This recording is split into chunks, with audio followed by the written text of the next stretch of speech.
మానస సరోవర్ యాత్ర ప్లాన్ చేస్తున్నారా? నమ్మకంగా సేఫ్ గా మీ కలల మానస సరోవర్ యాత్రని ట్రావెల్ టర్న్స్ తో నిజం చేసుకోండి. మరిన్ని వివరాలకు ఈ నెంబర్కు కాల్ చేయండి. నమస్తే రమ్మగారు. నమస్తే జయ. రమ్మగారు, ఏదైనా ఒక చిన్న సిరీస్ చెప్పుకుందామండి. 2 భాగాల సిరీస్ చెప్తామా? ఇది చందమామ కథే. పురాతనమైన గాథల్లో నుంచి తీసుకుని ఉంటారు బహుశా. బాగుంటుంది. ఆధ్యాత్మిక కథ కాదు కాదు, దురాశ దుఃఖానికి చేయటం. ఓకే. సామాజికమైన కథ అనే చెప్పాలి.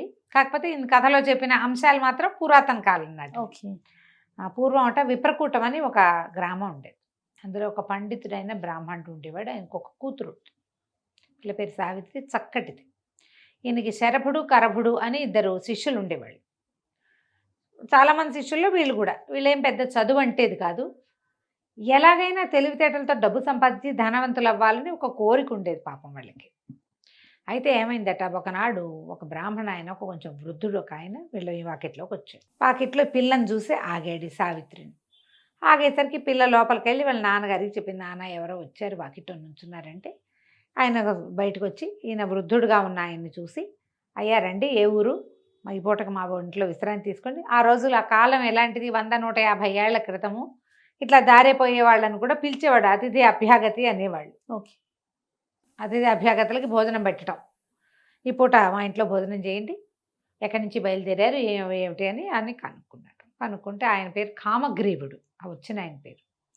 అయితే ఆయన, నేను కాశీ నుంచి వస్తున్నాను, స్వగ్రామం వైపు వెళ్తున్నానని చెప్పి, సరే ఆ పూట వాళ్ళ ఇంట్లో స్నానం చేసి భోజనానికి కూర్చొని చక్కగా శుభ్రంగా భోజనం చేశాక, ఆ చిన్నపిల్ల 10 ఏళ్ళు ఉన్నాయి ఆ సావిత్రికి, కూర నార అందించింది వంట చేసేటప్పుడు. వాళ్ళ అమ్మ భోజనం చేసేటప్పుడు నెయ్యి పెరుగు పట్టుకొచ్చింది. పిల్ల అటు ఇటు తిరుగుతుంటే చూస్తున్నాడు ఆయన. సరే ఏమైంది, భోజనం అయ్యి విశ్రాంతిగా తమలపాకులు వేసుకోవడానికి వాకిట్లో కూర్చున్నప్పుడు, మీతో ఒక విషయం రహస్యంగా మాట్లాడాలి, ఒక పక్కకి రండి అన్నాడు. ఆ ఇంటి ఆయన, ఆ పిల్ల సావిత్రి వాళ్ళ తండ్రి ఆ పండితుడు వచ్చి శిష్యులను పంపించేసి ఈ కామగ్రీవుడి దగ్గర కూర్చున్నారు. కూర్చుంటే కానీ వీళ్ళిద్దరూ, ఒక శరభుడు కరభుడు, ఏమిటి ఎవ్వరూ ఎప్పుడు రహస్యాలు మాట్లాడరే మన గురువుగారితోటి, ఏనాడు జరగదు, ఏమిటో ఆ రహస్యం విందామని గుమ్మం పక్కనే పొంచి కూర్చున్నారు. మిగిలిన శిష్యులంతా పోయారు, వీళ్ళిద్దరు మాత్రం నుంచున్నారు. ఈ కామగ్రీవుడు చెప్పాడు, అయ్యా మీ అమ్మాయిని నాకు ఇచ్చి పెళ్లి చేయండి, నేను వృద్ధుండని ఏమి శంకించకండి, నేను అవివాహితుడినే, నేను వృద్ధుండని బాధపడద్దు, ఆలోచించద్దు. నేను చాలా కాలం కాశీలో పరిశ్రమ చేసి 2 అత్యద్భుతమైన విద్యలు తెచ్చుకున్నా. ఒకటి పరకాయ ప్రవేశము, రెండోది ఇంద్రజాలము. నాకు అక్కడ కాశీలో గంగా స్నానం చేస్తున్నప్పుడు గంగలో పడిపోయాను, మెట్టు తగిలి పన్ను విరిగిపోయింది. విరగటం వల్ల నేను మంత్రం, అది నాకు పారదు, ఆ మంత్రాన్ని నేను ఎవరికైనా ఇవ్వగలను, ఎవరికో ఇవ్వటం నాకు ఇష్టం లేదు.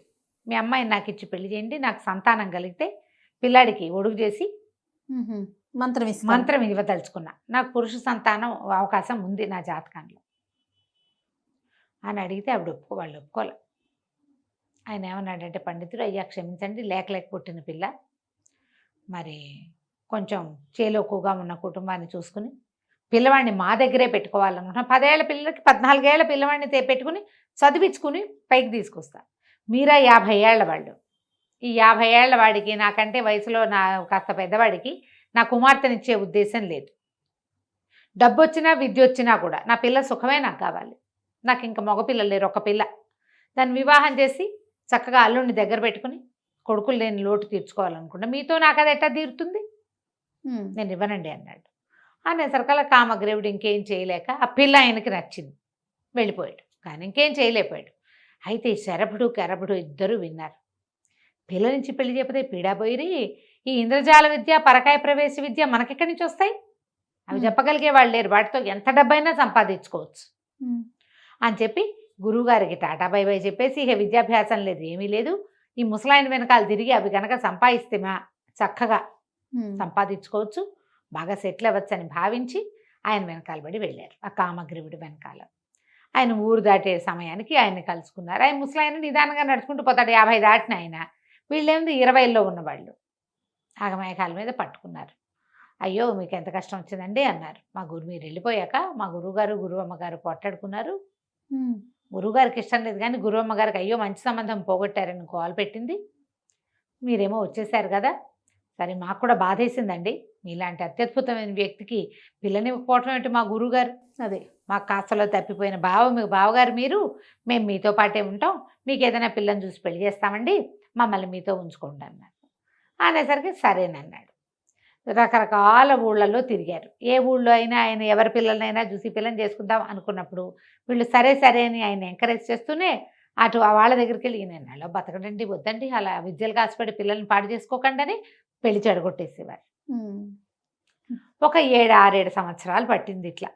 ఆయన దగ్గర డబ్బు ఉంది, వీళ్ళకి భోజనానికి ఇబ్బంది లేదు, ఏ ఊరు వెళ్ళినా భోజనం గడిచిపోతుంది, వీళ్ళకి ఆ విద్య కావాలి, ఇంకొక 6-7 ఏళ్ళు పట్టినా పర్వాలేదు.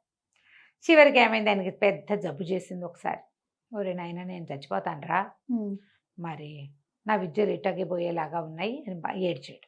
ఏడిస్తే వీళ్ళన్నారు ఎందుకండి పోతాయి, వాడుకోటి నాకోటి ఇవ్వండి, 7 ఏళ్ళుగా మిమ్మల్ని అంటి పెట్టుకుని ఉన్నాం మేము, అడిగి వివాహం చేయడానికి ఎంత ప్రయత్నం చేశాం, అదేమో కుదరలేదు, మరి మీరు ఆ పని చేయండి అంటే సరేనని ఏం చేశాడు, చేరుకో విద్య ఇచ్చాడు. ఆ ఉపదేశం అది ఎట్లా, ఒకసారి ఉపదేశం చేశామంటే ఇక మనకుండదు, విద్య ఇవ్వటమే, ఇచ్చేయటం. మామూలు విద్యలు స్పెషల్ కదా, అదేలేండి. స్పెషల్ అవ్వటం వల్ల మళ్ళీ ఆ విద్య వాళ్ళకు కూడా ఉండాలి అంటే చాలా సాధన కావాలి దానికి. ఈ కామగ్రీవుడు తెచ్చుకున్న చోట ఎక్కడి నుంచి తెచ్చాడో ఆ గురువు ఏదో మహామాంత్రికుడు, ఇతనికి ఇచ్చిన వాళ్ళకి పోలా, ఈయనకి అంత లేదు, ఈయన 7 ఏళ్ళుగా ఏమైంది, ఉపాసన ఏం లేదు, విద్యలు ఉన్నాయని తిరుగుతున్నాడు. ఆ విద్య తనకు కూడా ఉంచుకునే ప్రయత్నం ఆయన చేయలే, అది ఎట్లాగో శిష్యులకి చెప్పలేకపోయాడు. చేరుకో విద్య తీసుకున్నారు. అక్కడి నుంచి ఇద్దరు కలిసి బయలుదేరారు. బయలుదేరి ఏదో ఒక రాజును ఆశ్రయించి ఇది చేయాలనుకున్నారు. ఒక ఊరు వెళ్ళేసరికల్లా ఏమైంది, రాజుగారికి జబ్బు చేసిందని చెప్పారు.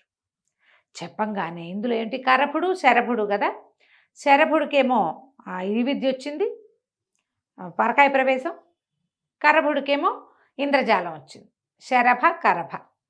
ఈ శరభుడు కరభుడు కనిపించింది, అయ్యి బాబోయ్ ఇప్పుడు ఆ రాజుగారు కనుక చచ్చిపోయాడంటే వీడెళ్ళి బడబ శరీరంలో దూరిపోతాడు, రాజు అయిపోతాడేమో, వాళ్ళల్లో వాళ్ళకే అలా అనిపిస్తుంది. రాజు అయిపోవచ్చు, అవకాశం ఉంది, రాజు అయిపోయేందుకు అవకాశం ఉంది. కానీ ఏమైంది, ఇంతలో జబ్బు తగ్గిపోయింది అన్నారు రాజుకి. వాడికి వచ్చేస్తుందని వీడేడ్చాడు, ఇప్పుడు వీడికి వచ్చిందని వాడు ఏడుస్తాడనమాట. అక్కడి నుంచి రాజుగారు అనారోగ్యం తగ్గగానే రాజుగారి కొంచెం ఆహ్లాదాన్ని కలిగించాలి కదా, ఆయన ఓపిక లేదు, మంచాన్ని పడి ఉన్నాడు, జ్వరం తగ్గింది, ప్రాణాపాయం తప్పింది. కానీ ఈ కరపుడు అక్కడికి వెళ్ళి చక్కగా తన విద్యలన్నీ ప్రదర్శించి ఇంద్రజాలం రాజుగారి దగ్గర నుంచి ఎన్ని బహుమతులో తీసుకున్నాడు. రాజు కొద్ది రోజులు నా దగ్గరే ఉండమనగానే రెండో వాడికి ఒళ్ళు మండిపోయింది, ఈ పరకాయ ప్రవేశం వాడికి. సరే నేను ఇక్కడే ఉండి ఏం చేస్తాను, బహుమతులన్నీ వాడు తెచ్చుకుంటుంటే వాడు హాయిగా ఉంటాడు అని చెప్పి స్నేహితుడి మీద కుళ్ళుతోటి వేరే రాజ్యానికి వెళ్ళిపోయాడు. ఎన్నాళ్ళో ఈ ఇంద్రజాలం వాడు ఈ రాజుగారి దగ్గర ఉండి కొంతకాలం అయిన తర్వాత ఇంక ఈ ఊళ్ళో అలవాటు అయిపోయింది, కొత్త కొత్త విద్యలు రావు, ఏవో కొన్ని రకాలే చేయగలుగుతారు. సరే తను కూడా బయలుదేరి వెళ్ళాడు. ఈ మొదట వెళ్ళిన పరకాయ ప్రవేశ విద్య వాడు ఉన్నాడు కదా, వాడు ముందుకెళ్ళాక వాడు వెళ్ళిన రోజున రాజు మరణించాడు ఆ రాజ్యంలో.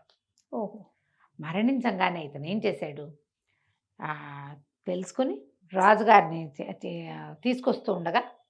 తీసుకొస్తారు ఇంకా కాసేపట్లో, వాడికి అవన్నీ కడతారు, కట్లు సవారీ కట్టి తీసుకొస్తారు అని చెప్పి తెలిసే లోపల ఇతను ఏం చేశాడంటే చితి పేర్చుకుని దాని మీద పడుకుని తన శరీరాన్ని తగలబెట్టేసి ఆత్మతోటి వచ్చి రాజుగారి శరీరంలో పరకాయ ప్రవేశ విద్యతో వచ్చేసాడు. రాజు చచ్చిపోయాడు అనుకున్న రాజు మొత్తం 10 మంది వైద్యులు సర్టిఫై చేశారు, చచ్చిపోయాడు అయిపోయిందని లేచి కూర్చున్నాడు. మరి ఇతను వచ్చేసాడు కదా, లేచి కూర్చునేసరికి వాళ్ళు అందరూ ఆశ్చర్యపోయారు. అది ఎప్పుడు జరిగింది, రాజుగారి మరణం ముందు రోజు సాయంకాలం జరిగింది. మర్నాడు ఉదయానికి ఈయన్ని కదిపే సమయానికి వాళ్ళ ఆచార ప్రకారం రాణిగారి సువాసన చిహ్నాలన్నీ తీయించేశారు. ఆవిడ బోసిగా ఉండిపోయింది. మొదట ఈయన రాణి దగ్గరికి వెళ్ళాల, ఇతను ఏదో ప్రవర్తన విపరీతంగా ఉంది, రాజుకి ఏదో వెకిలి ప్రవర్తన వచ్చింది అనుకున్నాడు. చచ్చి బతికితే హుందాతనం రావాల్సింది పోయి వీడికేంటి వెకిలితనం వచ్చింది ఈ రాజుగారికి అనిపించింది.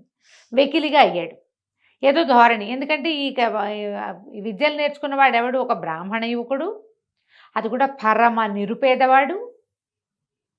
నిరుపేద చిన్న జీవితం, రాచరికపు జీవితంలో ఎలా ఉండాలో ఏమిటో ఏమీ తెలీదు, ఎలా తినాలో కూడా తెలీదు. వాళ్ళ తిండి వేరు, ఇతను తిండి వేరు. అలా అక్కడికి ఒక ఆయన వెనకాల పడి 7 ఏళ్ల పాటు తిరిగి ఆ ఊళ్ళో ఈ ఊళ్ళో ఎవరింట్లో పడితే వాళ్ళ ఇంట్లో తిని వండుకు తిని కొద్దిపాటి ఆహారానికి అలవాటు పడి ఉన్నవాడు. ఉమ్. ఈ చచ్చిపోయిన రాజుగారేమో భోజన ప్రియుడు. అన్ని పద్ధతులు వేరు కదా. పట్టుబడిపోతే రాణిగారికి ఏదో డౌట్ వచ్చింది. క్రమంగా ఈ రాజు ఏం చేశాడు, రాజు వేషంలో ఉన్నవాడు. మిగిలిన వాళ్ళు ఎవరికి నచ్చట్లేదు, కానీ బతికున్న రాజుని ఏం కాదని అంటారు. ఎట్టగొట్ట రాచరికం నడుస్తుండేది. రాణిగారి దగ్గరికి వస్తున్నానని కబురు పెట్టాడు. నెల తిరిగేసరికి ఆవిడ, నేను విధవని, వీడెవడో నాకు తెలీదు, నా దగ్గర రావడానికి వీల్లేదు, అంతఃపురంలో అడుగు పెట్టేందుకు కుదరదు అని చెప్పేసి ఆవిడ సువాసన చిహ్నం ఏది ధరించేది కాదు.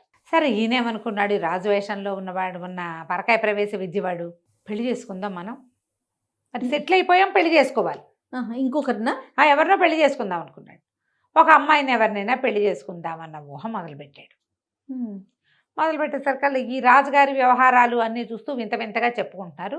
ఈ లోపల అక్కడ ఉన్నాడు కదా ఇంద్రజాలం వాడు అనుకోకుండా ఆ రాజుగారి దగ్గర అన్ని విద్యలు అయిపోయినాయి కాబట్టి తీరి వస్తూ ఈ రాజ్యంలోకి ప్రవేశించి ఎవరింట్లోనే ఆశ్రయం దొరుకుతుందేమో అని చూసి శంతనుడనే ఒక పురోహితుడి ఇంట్లో ఆశ్రయాన్ని పొందాడు. ఆ శంతనుడు రాజపురోహితుడు. ఓకే. అప్పుడు అతను ఏం చెప్పాడంటే, రాజు చచ్చిబతికాడయ్యా మా రాజు. ఓ పూట 2 పూటలు మాట్లాడుకున్నాక మామూలుగా నీదే ఊరు, ఏం విద్య మాట్లాడుకుంటారు. తర్వాత ఏమొస్తాయి, మా ఊరు, మా రాజరికం, మా ప్రభుత్వం గురించి మాట్లాడతాం. మాట్లాడినప్పుడు చచ్చిబతికాడు. చావకముందు ఆయన చాలా హుందా అయిన మనిషి. రాణిగారు అంటే పంచప్రాణాలు, ఆయన ఏకపత్ని వ్రతులని చెప్పుకునే వాళ్ళము.